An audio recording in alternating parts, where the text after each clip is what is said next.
Good morning, everyone. My name is Miss Hardy. You'll see a picture of my face on your screen, and I'm going to be your teacher for the next few weeks to the next few months due to unforeseen circumstances. Just a little bit about me. I teach full time at North Bend High School. This is one of my favorite teachers to this is one of my favorite courses to teach, excuse me.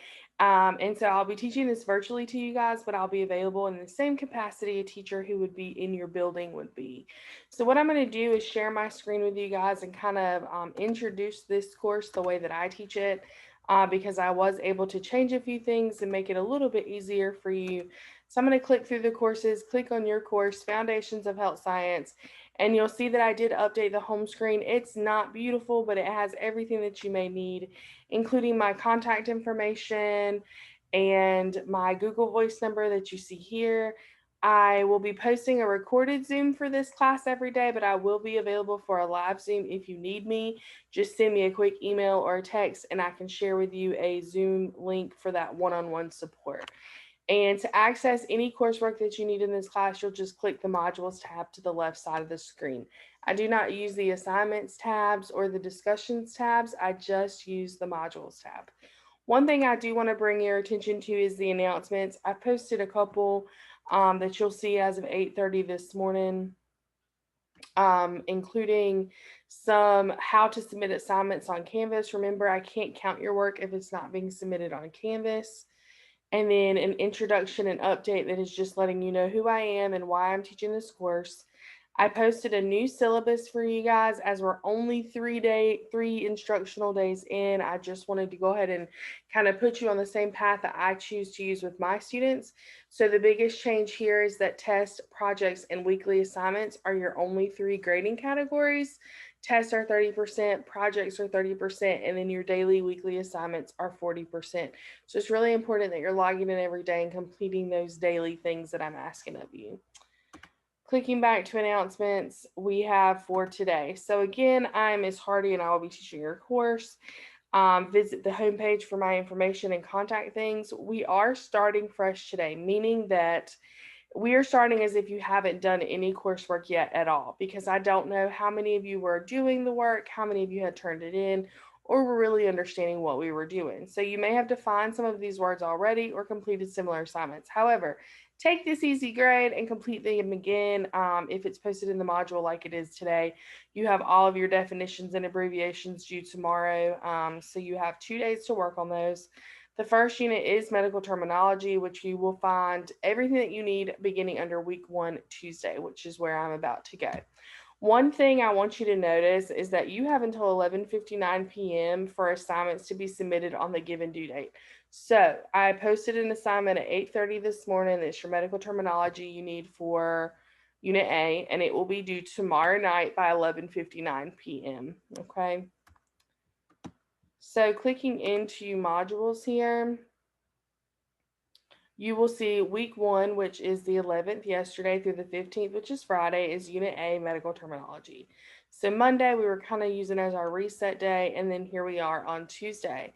So you have a medical terminology PowerPoint that we're going to briefly discuss during this Zoom. You have an abbreviated version of your notes. Here, this is something that I hand drew for my students last semester, and they really, really liked the way that it looked, and they liked the way that it kind of made everything super comprehensive on one page. And then you have your assignment. So keep in mind, any piece of paper with a pencil is an assignment. Here's your due date, January 13th. It's worth 110 points, and it's basically a completion thing. I'll give you the correct answers. This is to make sure that you know how to research and look up these terms. So clicking on this PowerPoint here, guys, I loaded it like this so you wouldn't have to load constantly different pages, like 9, 10, 11 different slides. So I loaded it like this so it would be easier for you to look at. Medical terminology is the language of the health profession. It is how we communicate with one another. It's based in Latin terms, either Greek or Latin terms. 75% of it comes or derives from Greek and Latin words. The original person who kind of started medical terminology is Hippocrates. Practice saying that with me, Hippocrates. He's a Greek physician.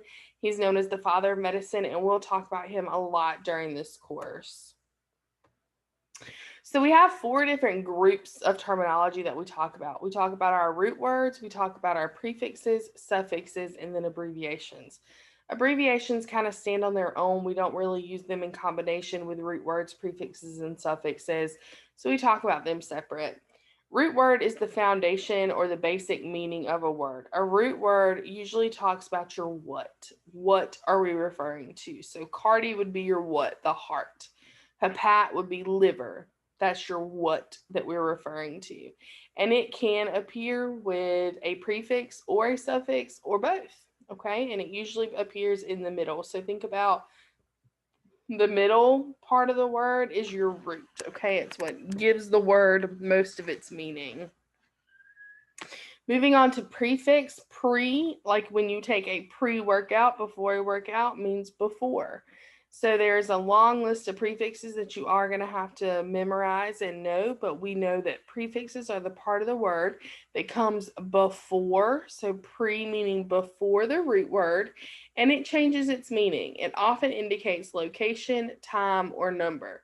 So if you look at the examples of the prefixes given to you on this page, peri means around, so that that indicates a location. Hemi means half, that indicates a number or a portion. Micro, it actually, guys, here's an error. Micro means small, macro means large. So that's a little bit of an error there. Forgive us for using that, but that indicates a number. And then neo means new, so that indicates a time. So your prefix comes before your root word and indicates the following changes. Then we have your suffix. A suffix comes, S comes after P and after R, so it comes at the end of the word and it changes its meaning as well. It often indicates the type of procedure that's going on with your what, okay? The type of condition, disorder, or disease. So if you look at your examples there, itis means inflammation, ology means the study of, ectomy means the surgical removal, and then plasty, which looks like it kind of ran together here, means surgical repair. So those are going to change your words too. So if we take a root word like cardi, which means heart, and we put it with ology, it means the study of the heart, just like your next slide that you see here. And then you're going to see a few more examples for you. Nephritis, nepher being your root word, and that means kidney. Itis being your suffix, which means inflammation. And remembering, prefixes usually indicate location, time, or number. Root word is your what, and suffix is your condition, your disorder, or the procedure that you're having done, okay? So take a few minutes as you're going through this slideshow and you can try these on your own. And then if you continue scrolling down, it does break it down for you. I really enjoy the way this chart works right here. A lot of the times, guys, when I ask you to turn in the definitions of these words, you'll give me a full sentence. And that's not what I'm looking for. What I'm looking for is for you to truly break down the word and give the 1 to 2 word definition of each part of the word. Because when we put it all together, it becomes a pretty sentence. What I want you guys to be able to do is break the word down. So pericarditis. Peri is a prefix. You got it. Cardi is a root word. Good job. And itis would be your suffix. Okay. So peri means around. Cardi means heart. Itis means inflammation. So again, our prefix tells us the location, time, or number. Our root word tells us the what we're referring to, and itis tells us the procedure or disorder. So when you're answering these questions for me, this is exactly what I want. Peri, around, cardi, heart, itis, inflammation. It's our job when we're talking to one another to be able to say pericarditis, inflammation around the heart, okay? But for this and learning purposes, break each word down and leave it just at that. Scrolling down a little bit further, guys, you're going to see where there's some more examples for you, where it gives you the definition and everything. And then I want to talk about the following. Combining forms. Sometimes when you combine words, you have an extra vowel here and there. you have an extra letter that really doesn't do anything but make the word look and sound confusing, just like carditis or cardiology. You sometimes have extra vowels that make it look a little bit different. So what we do is there are basic rules for combining the vowel. So you'll see here the combining vowel is not used when the suffix begins with a vowel. So we're not going to put two vowels in there if it doesn't make sense. This is definitely for your review. However, for my class, I do not take off points if when you practice combining verb or combining words, if you leave a vowel in there or something like that. I will correct you, but I don't take points off for that. So just remember to keep that in mind. And remember, when you're taking tests for this class, they're going to be multiple choice. So you want to make sure that you understand that it may look a little bit different than what we practiced in class because these tests come from a bank. But it doesn't necessarily mean it's wrong if there's a vowel where you didn't think there would be one, etc., etc. Okay, so we have officially reviewed our first PowerPoint and it will be posted under today.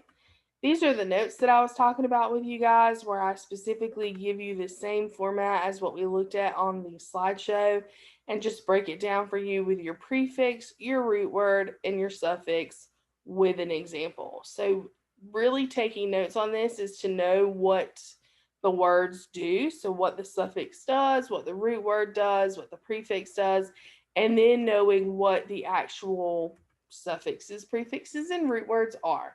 So we're going to click into modules here and we're going to go to your very first assignment. It's worth 110 points. It is due tomorrow and I want you guys to define the following words.